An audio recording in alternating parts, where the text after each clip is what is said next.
Hi, ako nga pala si Eileen. Pero ang tawag nila sa akin ay Budang. May deliver nga pala kami sa Iba, Sambales. Kapag ganitong malayuan yung mga biyahe niya, talagang sumasama ako. Nasa 400 kilometers, yung lalakbayin namin. Balikan na yon. Tuloy-tuloy yung biyahe kaya napakahirap yung ganitong klaseng trabaho. Halos walang hintuan talaga lalo na kapag nagmamadali pa si client. Tapos ganitong klaseng kalsada pa yung dadaanan mo. Malabito ka na.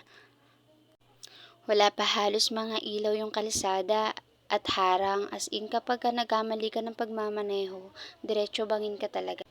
Sa kalagitnaan ng biyahe namin, buti na lang meron kami nakita isang kubo-kubo, kaya nagkape na muna kami. Hindi na rin kasi namin kaya yung lamig at yung kalamnam ng sikmura sa sobrang lamig talaga dito.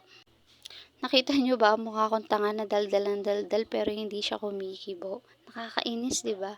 Busy-busy yan basta nanonood ang kong TV, walang pakialam yan sa mundo katabi. Nakakainis. Para saan pa sumama ako? Di joke lang, baka isipin nyo naman, tampururot ako. Sumasagot naman siya kaya lang ako lang talaga yung nakakarinig. Pinipilit kong itutok sa kanya yung camera hanggang sa yan. Nagtawanan lang kami, mukha kaming tanga. Ay nako, sobrang KG talaga niyang mister ko na yan. Nakakainis. Pangiti-ngiti. Agad din naman kami dumiretso kay client at eto nga ina-assemble na ng asawa ko. So bali bago namin yan dalhin, nakabuild na talaga yung unit.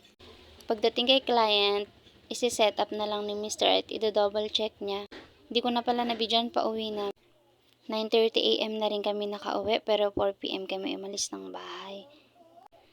At eto nga, kahit pagod, hindi ka kagad makakapagpahinga kasi bigla akong naalala na tanging ina pala ako. Mugto na mata ko dyan sa puyat, pero asikaso pa rin talaga ng mga chikiting.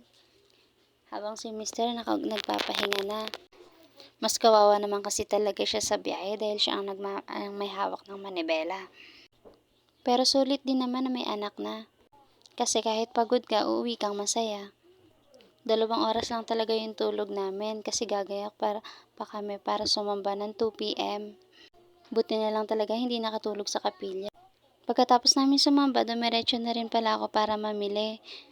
Namili ako ng gagawin kong paninda kinabukasan. Kailangan sumideline kasi palautang ako. At eto na, dito na lang nagtatapos yung mini vlog ko. Paalam sa susunod na muli.